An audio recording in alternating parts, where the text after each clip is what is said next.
and Jenny with the Homestead Family Farm.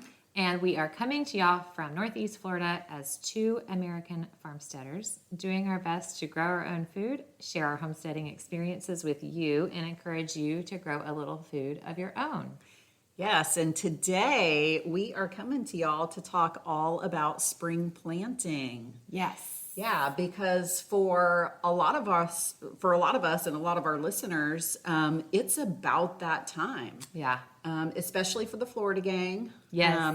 We are definitely ready to go. Yeah. Now Yeah. for our friends up north, Sorry. y'all might have a little bit longer to go, but spring is in sight. I know it is. Y'all will be greening up before no time. So Yeah, and I think a lot of what we have to talk about today applies to everybody because Absolutely. it's kind of the annual stuff, and it's I know a lot of people who aren't even planting out yet are starting seeds.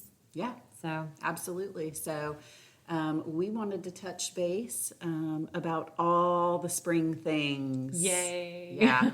In the garden. Yeah. So I think a good place to start for everybody is maybe let's talk about some essentials. Yes. Yes. What are your essentials for the spring garden? Well, this is going to sound kind of boring, but every year I tend to lose this and that, or I've used up this and that. Oh, yeah. Or I've broken this and that. So I kind of, you're excited for the garden. All the garden stuff is on sale at all the big box stores. Uh-huh.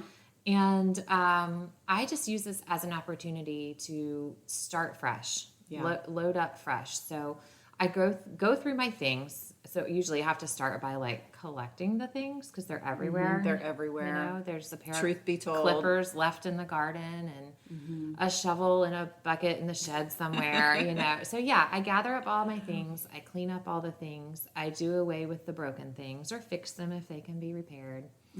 And then replace. So Yeah. I'm usually replacing water hoses this time of year. Yes, definitely on the water hoses. Yep, making sure my sprinklers work. Yeah. The little O-rings that go between the faucet spigot and in the water hose, you burn through those, and you have leaks multiple times a year. So I make sure I've got a pack of those. And then, like I told you, that's kind of boring stuff as far as talking about the garden. It sounds lame. But then I also go through and make sure, I have my seed starting pots. I have a compost order placed. Or making, I'm trying. Yeah, So, you got to get in the compost I making know. game. Because here's the thing. I'm going to get on my compost soapbox for a minute. You can literally make all the fertilizer that you need for free. Yeah, I know. It's free. I know. Why aren't you using it? I know. Yeah. I'm working on it. I am working on it. I did buy in compost too because I have a lot of beds to top, and I don't have it made. Yeah, So- I mean, I don't have enough made to cover all the area that I want to cover. And granted, I'm going to start a new pile because the grass is growing. And I got a new push mower with a bag on it, so I can collect grass clippings now, which will end up benefiting you too, because I will not be able to use all of my grass clippings. You won't compost them? I just won't be able to. I mean, we will have an extreme amount of grass clippings. I'm telling you. I am down for that. I will pick up. Yeah, For sure. But the thing about it is you got to be ready to use them because they are best when they are fresh. If they Right. start to dry out, your pile's not going to get as hot as it needs to. So, Right. they are the bomb. That's cool. All right. Well, that's exciting. Okay, so that's my soapbox. I'm stepping down. That's now. okay. You can be on it. It is important. And then, it's part of that closing the loop we always talk about and, shooting for self-sufficiency. Not that we're ever going to be 100% No. self-sufficient. Don't need that phone call, but you're trying to use more of what you have and you're trying to buy in less. And so, compost does it. Yeah. It really does. So yeah, to start my garden, I'll probably end up buying a little compost too because I just don't have enough of a pile right now. So Right. So there's that. yep. I kind of check in with my trellis game. What trellises need to be put up? What do I have? What materials around the farm can I source? that kind of thing. Yeah, I'm sitting on the fence with my trellis. I'm trying to decide, do I want to go tried and true for my tomatoes and do cattle panel trellis? But I have like 6 rows. Right. So I would need like a bunch of cattle panels, and they're not cheap right now. No, they're not. But again, that's tried and true. It's going to last year after year after year. Forever. Yeah. Yeah. And I would just put them up and leave them up, so they would be good to go. If I don't go cattle panel, I'm going trellis to make you jealous. Right. Yep. And I'm going to use the lean and lower method, which I have not used before. So Yeah, so they do that a lot for like indoor growing or high tunnel growing, that kind of thing. But you can do that by building a structure to lean and lower from, and that's cool. Yeah. So that's what you're looking at. yeah, like I said, that'll be the much cheaper way to go. Right. Trellis to make you jealous, lean and lower. Right. Versus cattle panel. I mean, I would probably end up needing to spend a couple $100 on cattle panels to get everything done. Yeah, because they're like, what are they, like $36 or something like that? Yeah, they're like $36 a piece right now. Yikes. Mm-hmm. Yikes. But on the positive note about that, I have a free shipping from Tractor Supply because I spend so much money there. Yeah, I got some Ace coupons in the mail last week, and I was like, ooh, I should call my friend Jenny. We should go shopping. That's my favorite store. My favorite store, too. Yep. I'm pretty convinced when I'm a retired old lady, I'm going to be the old lady in the Ace plant side. Yeah, I love that. So Eric hates it because they're so, they're staffed so well, and they're so ready to assist you with whatever you need. They really are. He always acts like he thinks like they think I'm stealing. They won't leave me alone. In here stealing blueberry bushes. I know. I'm like, what do you think that they're worried about? He's like, I don't know. They won't leave me alone. So he's not really an introvert, but when he's shopping, he wants to be left alone, apparently. Right. It's funny. Yeah. So then the other things I check in, there are a few like pest control things and fertilizer things that I buy year after year. So I just go ahead and get them at the beginning of the season so I have them when I need them. Yeah, and I usually end up having to buy fresh on those too because I leave them outside all the time. Yeah, and like things like get gunky. Things like BT, that has like bacteria and stuff in it that needs to be alive to work. So, I just end up, I'm bad about it. I leave them outside, they're in the hot, then they're in the freezing cold. And like you said, the bottles kind of get all gunky on the tops and they're not expensive. So a lot of those I tend to buy fresh. Right. Every year, especially BT. Mm-hmm. That's one that I always have on hand. Me too. And the last couple of seasons, actually, I've kept Captain Jack's on hand. Yes. Yeah, I like the dust, Captain Jack's dust. They have a lot of different products. They have a lot of different products. I think I had their just regular like insecticide soap spray that they make, which you have to be careful with because it kills all the bugs, good and bad. So I really only like break that out if I'm like really meaning business. Yeah. They also sell a neem oil, I think. I like the dust for dusting plants that I'm going to cover. Mm-hmm. And because, if you're going to cover, like, for example, your cabbages or whatever, to keep bugs off of them, you're also trapping in any bugs that are already there. So go ahead and dust them one time, put your netting over, and you're good. Yeah. Yeah. And I think this year, I'm going to revisit the kale and clay. Oh, yeah. Yeah. You know what? And I wondered if kale and clay would be beneficial for frost protection. Oh. Which that's not one of their claims. It's not, It'd be worth testing. It might be worth testing if you have something that you're willing to risk. But kale and clay, it literally like covers all the bases. It's completely natural. It is a pest repellent.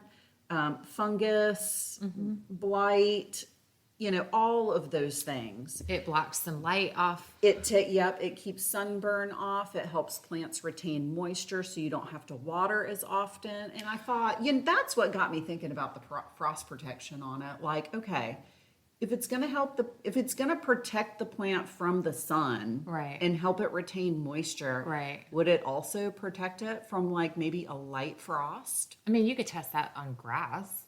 It doesn't have to be a plant that you're afraid to lose, Right. That's an idea. I also never thought about this until now when you're saying it. But would that be good to use like when you put out your transplants, you're young, like you've been hardening off the best you can? Like I've been hardening off some peppers. And pepper plants are pretty prone to sun scald when they first come out. And I left a tray out a little longer than I should have, and went to put them away in the evening and noticed a little bit of sun scald on some of those leaves. So, and squash as well. Yeah. All of the plants for whatever reason in that tray. So it must have been their positioning that they had more sun and not enough shade in the day when I put them out. But anyways, I'm thinking now, like, should I kale and clay them? Yeah, I mean, you can. And like when I put them in the garden, that? Yeah, I would think that you can. I mean, I wouldn't want to put too much on there. You want them to be able to make energy, right? Right. So, but yeah, I mean, maybe a little light dusting of it. Not a bad idea. Light spray. And that's the thing about kale and clay. It's a little tricky. But it does wash off if you do it too much, It does. And you have to reapply it if it rains. Although I did find when I did use it that one season, like on a very regular basis, unless it was like a deluge of rain, a lot of it's still on the plant. Like it takes a little bit of rain to get it all washed off of there. So, but that's a cool thing I wasn't even thinking of when we were making our notes and talking about the episode. But yeah. Kale and clay. Yeah. So you were going to say how you're supposed to use it. Yeah. You got to be careful when you mix that stuff. Boy, I really gunked up some sprayers the first year that I used it. So you really you got to have a whisk. Just get a whisk and dedicate it for your garden if you're going to use kale and clay. You want to mix it in a separate bucket, its own bucket. Do not try to put it in your sprayer and shake it and mix it all in there. Don't be lazy about it, because it'll be the last time you use that sprayer. Yeah. So, and then, mix it up in your bucket. Then when it's all mixed, then put it in your sprayer. And then after you're done spraying it, you've got to flush out your sprayer with water. Right.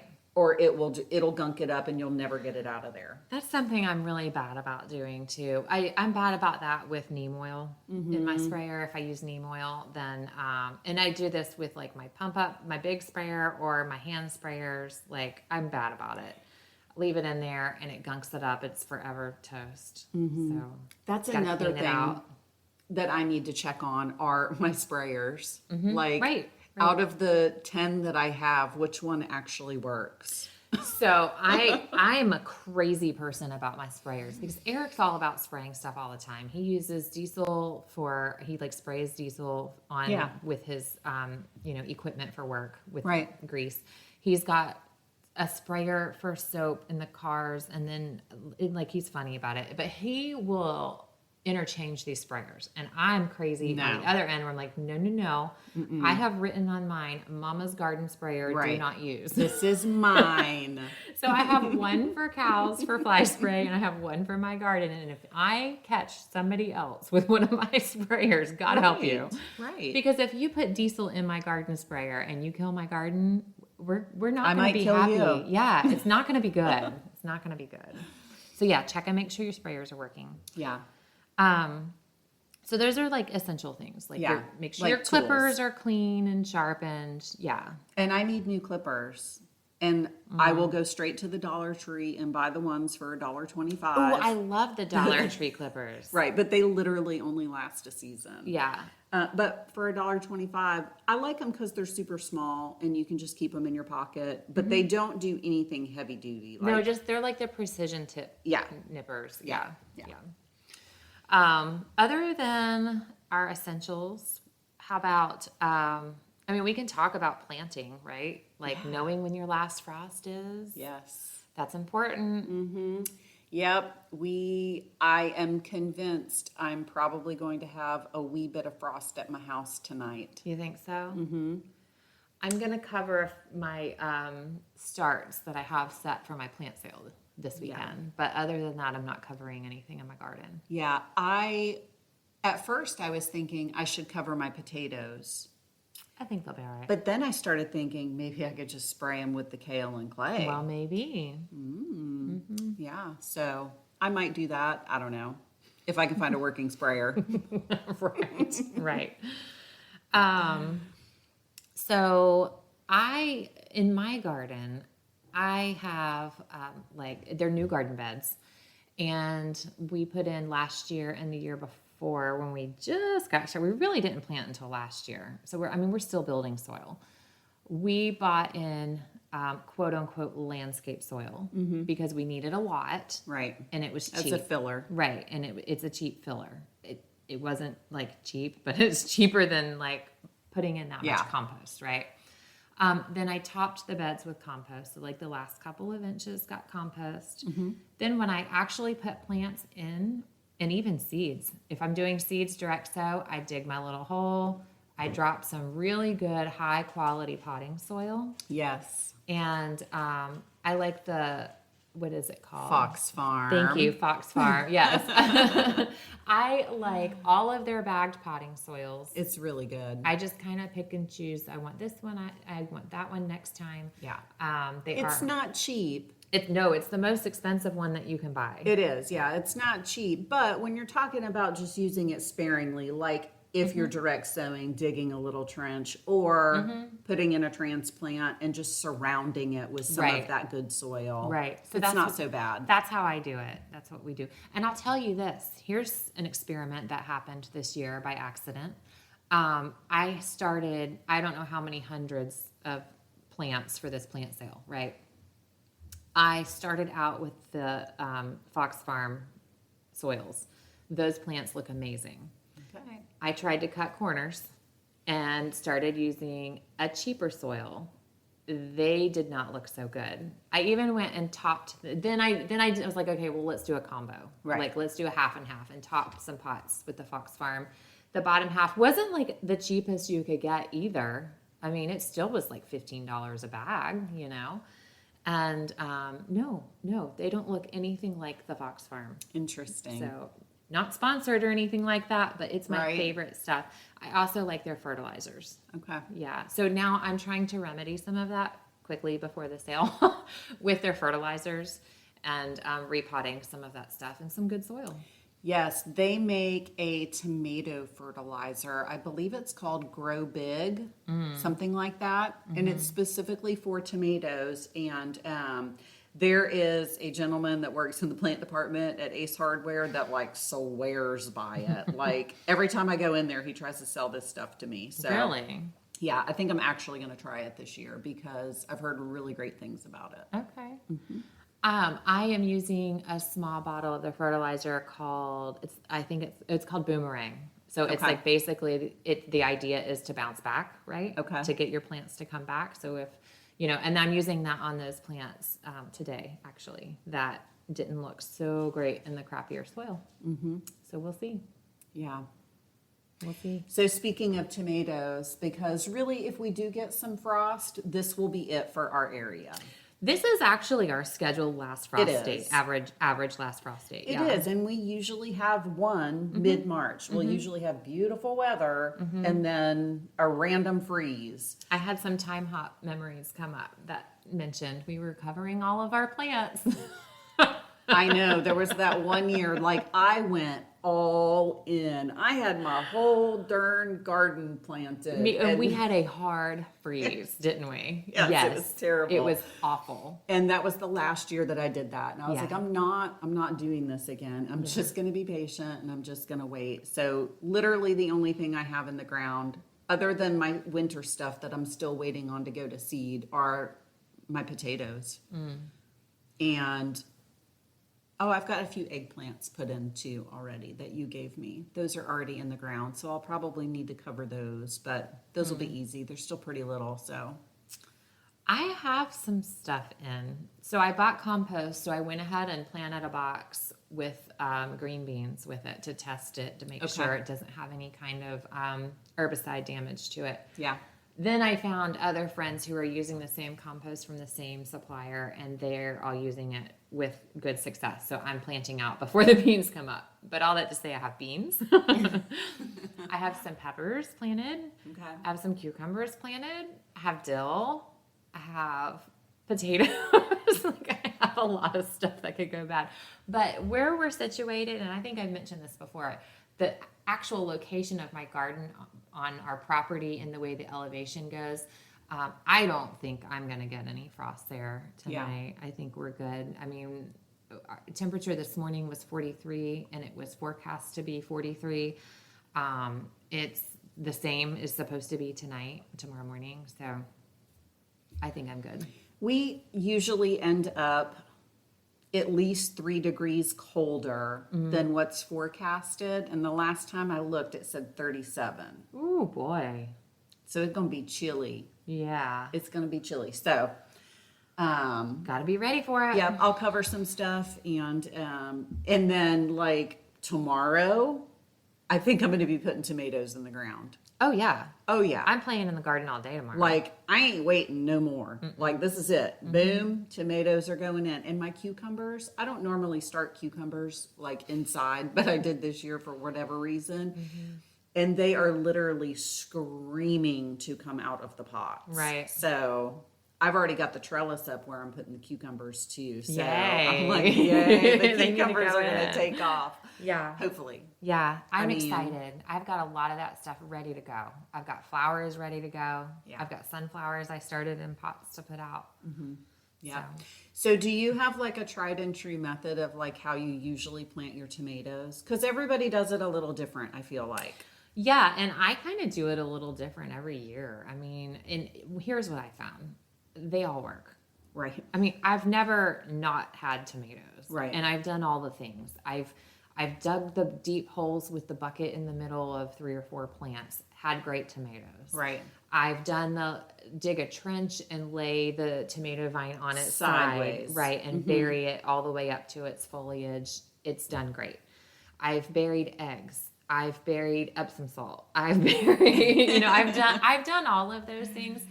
I have had really, I always grow tomatoes. I mean, last year I did not have a great tomato year. I also had brand new soil, and I also didn't get anything planted out until late. So Yeah. like we had tomatoes. I didn't have enough for canning though. And I didn't have enough volume. Like I just didn't have enough plants put out. So that'll change this year. Yeah. I'm hoping that I'll have a better tomato year this year. I really hope I'm going to have a better garden year this year. And I'm pretty convinced that I will. So yeah, made some changes, started making compost. And it's not a 7th year garden anymore. So, Right. But there will be lots of fertilizing going on. And as far as tomatoes go, I'm not going to do it this way this year because I'm not prepared for it. But normally what I'll do is crushed eggshells, Epsom salts, and worm castings all mixed together in a big old bag. And each little tomato hole gets a generous scoop of it and then a top dressing once it's buried. So I think I'm going to try that tomato fertilizer from Fox Farm.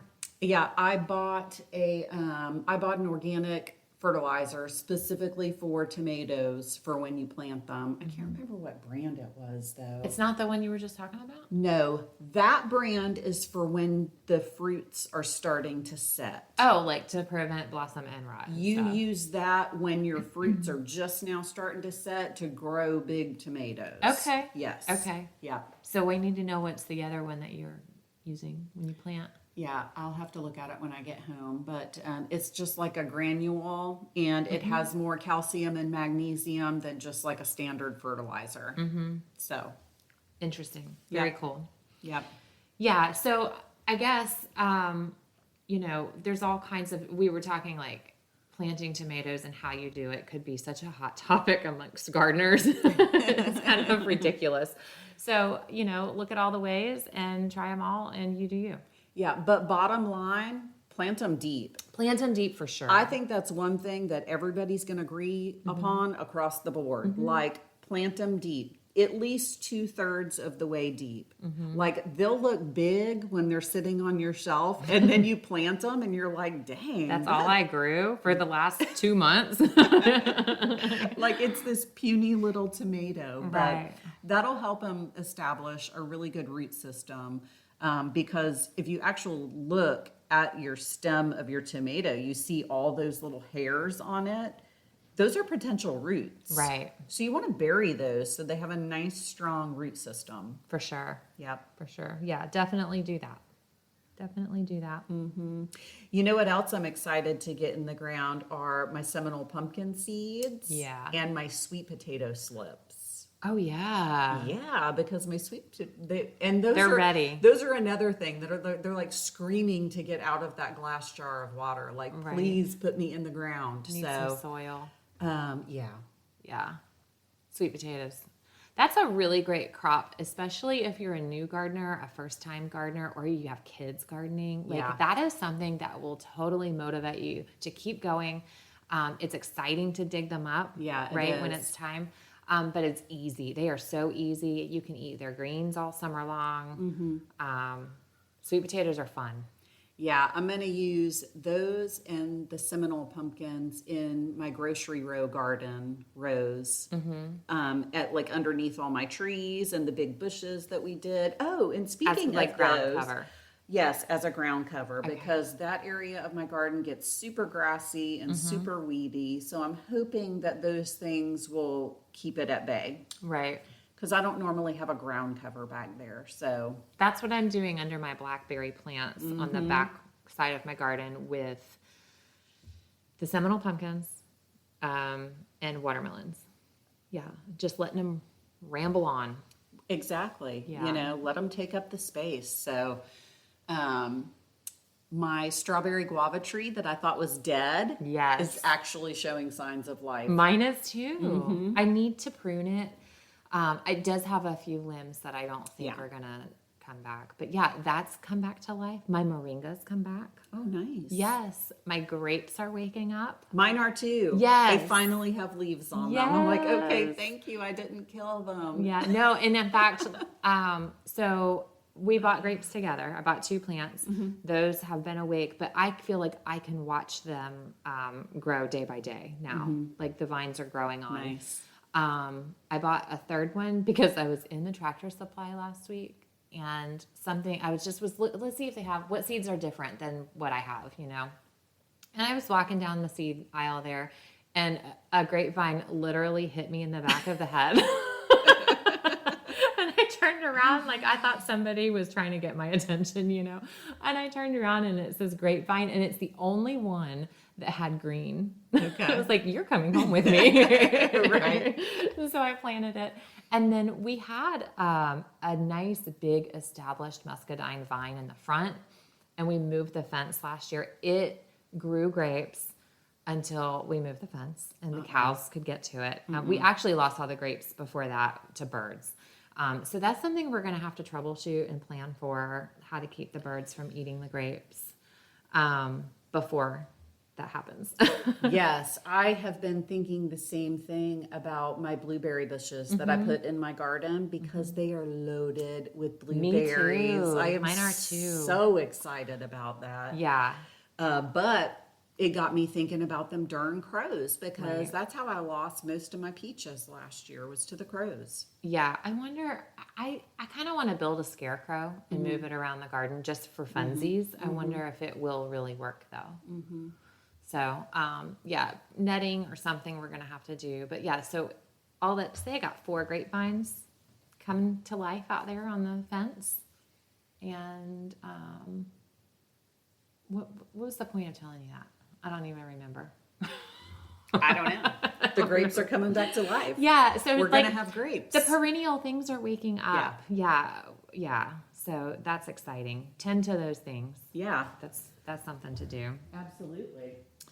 Another thing we can talk about are companions and the reasons that we companion plant.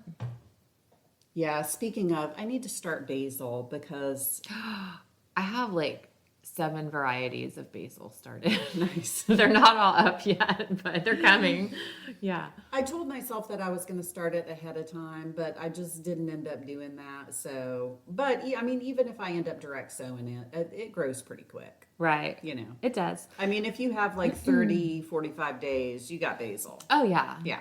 Yeah. I just started some in the last week. So I've got basil to companion plant everywhere. Mm-hmm.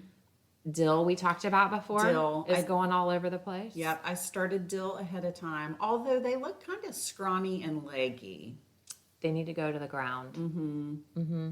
Mine did too. I put them in the ground, and some of them look better. I've got them in 2 different places. The one place, they're planted amongst cucumbers. Okay. And they're bushing out, like they're getting full. Okay. The other ones, not as much, but they got a lot more sunlight. Okay.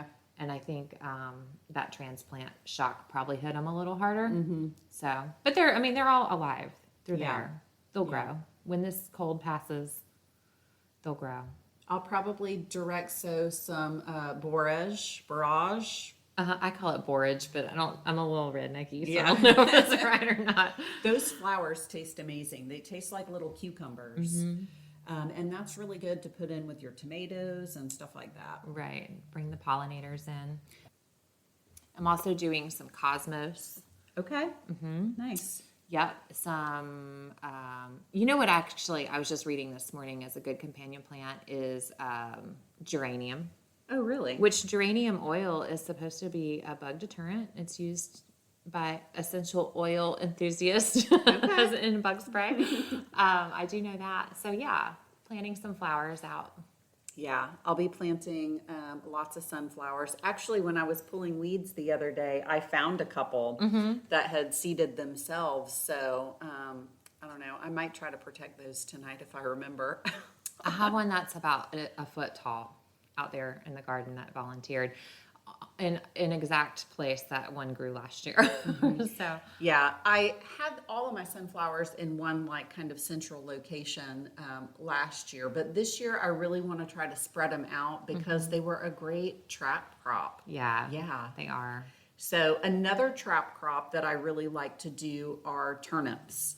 Oh, The little aphids and stuff, they Right. love the turnips. And you can plant you a little section of turnips somewhere Right. and the bugs love it. that makes sense. I also read this morning that mustard greens are Yes. so same family, Yep. but that they are really good at trapping aphids specifically. So to plant those with your summer squashes. Yep. So Yep. And then dill.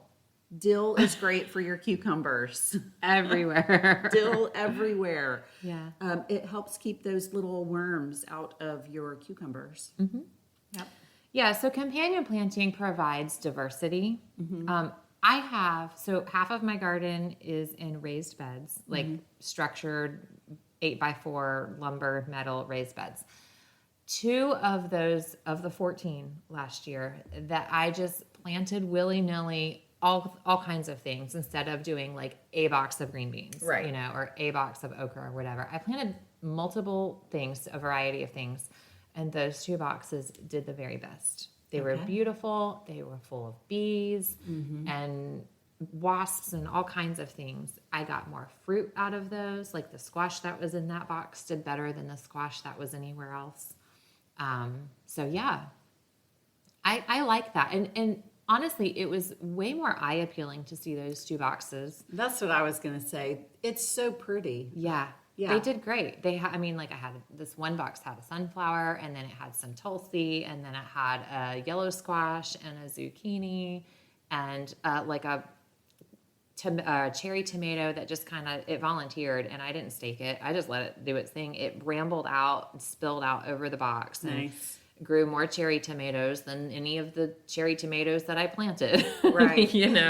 So it just was a really great box. Now it did also have some plants in there that, I planted a red okra in there that wasn't happy, but it was so attacked by bugs that it worked as a trap crop, and which was fine. I had red okra somewhere else that did okay. So Right. Yeah. And that's kind of the benefit of of planting more spaced out like that. Like if you put all of your squash in one bed and a bug gets in there, all of the squash is done. Right. You know, but if you do a couple here, a couple there, a couple over there, Right. you may not lose all of them. You kind of confuse the progression of the bugs spreading. Yeah. Yeah. Yeah. So there's that. Yeah, and so as your garden is coming along, like if you notice something in one area that has a bunch of bugs on it, maybe consider leaving it Yeah. as a trap crop. Yeah. For sure. Just consider it. I'll do Something to it. think about. Yeah, I'll do it. And now that we're a little wiser to it, I'll be planting more of that, like the sunflowers throughout. So Yep. sunflowers and other things that grow tall like that, like okra, amaranth. I have 4 of those in the ground already. Yeah. So I probably need to protect those too because they're little. Okay. Yeah, I see. You're funny the way where your microclimate is. It's just different. It is so different. And we only live like, what, 15 minutes apart? Yeah. It is different. So I think my garden probably gets a little more shade than yours does too because I have those big oaks. But see, that should protect you from frost. Yeah, that's true. I just think it's the lay of the land where you are and where we are. Our elevation is a little higher. A little higher. And we're just a little bit south. So you're closer. Yeah. You're closer to water. I don't know. It's so funny. I know, it's so weird because it's so different. Yeah. So what do you do as far as like spring bed prep? Like you've got a bed that's bare. You've gotten the weeds and the grass out of it. What are you doing to prep it for spring? Topping with compost. Yeah. So 3 to 4 inches of compost. My beds are still new. They're not compacted at all. If they were compacted, I would want to aerate them. Which to me, I don't have a broad fork. I would just use a pitchfork. That's what I do. I just use my pitchfork. Yeah. And then a couple inches of compost, lots of water. And then it depends on what I'm planting. Like if I'm doing tomatoes on that row, I'll put something in the hole. Right. Worm castings or in Epsom salt or something. Right. If I am planting sweet potatoes, I will work in some bone meal into that soil. They like a lot of phosphorus. So, yeah, I feel like things like bone meal and blood meal are good staples to have on hand too. those are some of the things that I purchased in the beginning. Yeah. And have them for the season. Yeah. Yeah. What about you? What do you do? Yeah, I mean, I broad fork pretty much all my beds, but with a pitchfork. We're so cheap. Yeah, exactly. No, we are resourceful and thrifty. That's right. That's what we are. Well, when I first started doing that, my beds were not like a market-sized garden bed anyways, which is what most broad forks are. They're usually like 3 feet wide. It's a big, wide broad fork. Well, my beds at the time that I started doing that were just like a standard row. So they weren't 3 feet. So the pitchfork was the perfect size for me. So Right. I just used my pitchfork. So yeah, I go through the whole bed, broad fork it, and then without smoothing that out, I'll go ahead and put my compost on top of that and then kind of smooth out the top of it. So you kind of work them in together. Yeah. They kind of Yeah, mesh. it kind of mixes it without mixing it. Right. It's like a light top till. Yep. So that's good stuff. And then we already talked about when I put plants out and seeds out. I mean, you're not going to mess it up. Just put some stuff out there. The one thing I do see people mess up is they tend to plant their seeds too deep. Yeah. And the seed doesn't have enough energy to make it out to light when it germinates there in the warmth. Well, and I found too that it's super easy to lose your seeds sometimes when you plant them, especially like if you're planting in compost or it might be a little too chippy or something. But I'm like a huge believer in just digging a tiny little trench. I mean, just, like a 1/2 inch deep and filling that with sand and sowing your seeds in those sand. And then lightly covering them. It just holds your seeds in place. Like they don't wash out when you're watering. And Right. I feel like you can just see them better. So you can see what's going on better. I really liked that. You gave me that tip to do carrots with in the fall, and It works I have good. great carrots right now. Yeah, It works really good. it really does. It really works well for any kind of small seed like greens or broccoli or rutabaga. But why not large seeds too? I Right, mean, why you not? you totally could do that, and it does hold it in place, and that sand holds on to the moisture. Right, and by the time that seedling gets big enough to where it needs some nutrients, it's already grown out of that sand. It's reaching. Yeah. The roots are reaching into the good stuff. Yeah. So that's a good idea. Maybe I'll carry a bucket of sand with me throughout the garden. Yeah. Well, and while we're talking about watering seeds, make sure you have a good nozzle like on your garden sprayer. That's something I have to replace every year. Yeah, that's something you do have to replace every year because they get cracked and they get leaky, and you want something with a good shower nozzle on it. Yeah. Or like when I start my seeds inside, and you're not watering from a hose, I'll take a bottle of water and just take a toothpick and do like 3 little holes in the top with the toothpick. Yeah. That's a really easy way to water That seeds. is an easy way to water. I bit the bullet this year. I didn't buy a broad fork bit, but I did buy one of those little hand sprayers that holds like a quart of water at a time, and it has like the little lock so that it's a little mini pump up sprayer. Right, so it's continuous. Little handheld, Nice. yeah. And I've been using that on my seed starts indoors under the light, and that's been really great, especially for things like I started tobacco this year for the first time, and those are tiny. They are the tiniest seeds I've ever seen in my life. And really, all I did was sprinkle those on top of the soil. I didn't put any soil on top. I've just kept them moist with that sprayer. So that mister, it's a nice little mist sprayer that works really, really well. Something else I added into my gotta have it. Nice. Well, But it was only like $8 or $5 yeah, that's or not bad. something. That's Yeah. worth it. Yeah. That's worth it. And I wasn't refilling the water bottle so many times. So Another must-have thing that I feel like we should talk about, well, there's 2 actually, the scuffle hoe and fish emulsion. oh yes. Yes. Yeah. Like fish emulsion, good foliar spray. You can water at the base of the plant too, or just spray the plant. But the scuffle hoe, like, dang, Saves your life. it really does. So, but you got to stay on top of the weeds. Like the scuffle hoe is only going to do the weeds that are like brand new. And now when I plant stuff, I keep scuffle hoe width spacing in mind. Like when I sow my carrots. Oh, that's like, smart. my rows of carrots are exactly a scuffle hoe apart. Perfect. That's a good idea. Well, maybe not exactly, because if it was exactly, then it would mess up your seedlings. It's like when you do it, a but- hoe and a half. right. It's a hoe and a half. That's all good stuff to make sure that you have. Yeah, I like that. Yeah, because you can really weed a garden with a scuffle hoe in a lot less time than trying to hand pick all of those stupid little things. Yeah, you want to know a stupid thing that I'm going to tell you I use a lot in the garden is a trash can. I keep a metal trash can in the garden for pulling weeds, like when I'm pulling massive weeds. Now, once I've pulled massive weeds, I shouldn't need that much. Or like if I'm tearing out old plants, like it's so much easier to carry that around and fill it one time than a 5-gallon bucket that I fill, I don't know, Right. 100 times, Or to make big piles. Right. So I can just carry that off and dump it into my static compost pile. Right. And it's good.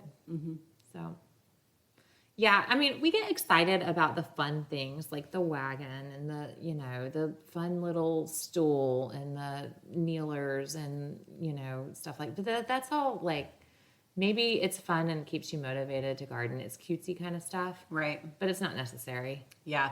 Oh, another necessary thing for the spring garden, if you have in-ground gardens, are hose guides. Yeah, I got to get on that. Yes. I have got to get on that. Hose guides. And if you're like me, you just grab like random pieces of like rebar or something like that. But yeah, just put them at the end of every row. Yeah. That way when you're dragging your hose around, you're not destroying what's ever in the row. Yeah. And it really just makes watering a lot more efficient. I've been getting by because I use the post on my perimeter fence. Yeah. And so that has worked, but that's growing up with grapes now. I'm not going to be able to do that much longer. And the outside of that fence is going to be covered in flowers. So, yeah, I got to get on that for sure. I'm glad you reminded me. Yes. Thank you for that. Hose guides. Hose guides, yeah. Yeah, I need to redo mine. I end up pulling them out whenever because I like to use tarps in my garden. So a lot of the times I'll pull mine out so I can lay my tarps. So yeah, I need to redo mine. Yeah. Shade cloth is something I'm considering adding into my have to have stuff this year. Yeah. I've gardened for 15 years without it, but now we certainly need it. I feel like you're making fun of me, Jenny. I don't know. There have been lots of times where I thought a little shade on this plant would be good right now. And you can extend your cooler season things. Oh yeah. A little longer, and you can transplant stuff out sooner when you're starting your fall garden, you know. So I'm thinking about it. Yeah, I've never used it for spring and summer. I've always, not always, for the last 2 years, I've used it in the winter garden. But this year, I'm considering maybe some shade cloth for my cucumbers, especially. Yeah. And maybe even my tomatoes. I don't know. I mean, we're in Florida, so I mean the summer sun is so intense. It's brutal. It's brutal. So I think a little bit of shade can do it some justice. Yeah. Yeah. I think that's all I've got. And friends, don't forget to harden your plants off. Yes. Before you put them out in the garden. I know it's so tempting and we get excited and we just want to throw stuff in the ground, but you've got to start by hardening those plants off for just a couple of hours. The next day, do it a little bit longer. And a little bit longer. Do that over the course of probably a week. A week. Yeah. Yes. You're going to have to spend a few days dragging out plants and putting them back. Yep. But you will be thankful, because if your plants have not been outside under the sunlight at all, even if they're touching your grow lights, because some of mine are, and then you put them out under the brutal sun, they're just going to die. Yeah. So I've done it. I've sad. done it too. It's very sad because you've put 8 to 12 weeks into some of those plants. Yeah. You've babied them. You've fought off legginess and fungus gnats and all of the things, and all of a sudden they're dead. Yeah. So yeah, that's a good last tip. Yeah. So all of our southern friends, y'all get ready to plant, and all of our friends up north, y'all hang in there. Spring's coming. It's coming, I promise. All right. Well, thanks for listening, guys. We'll talk to you next week. Later, y'all. Bye.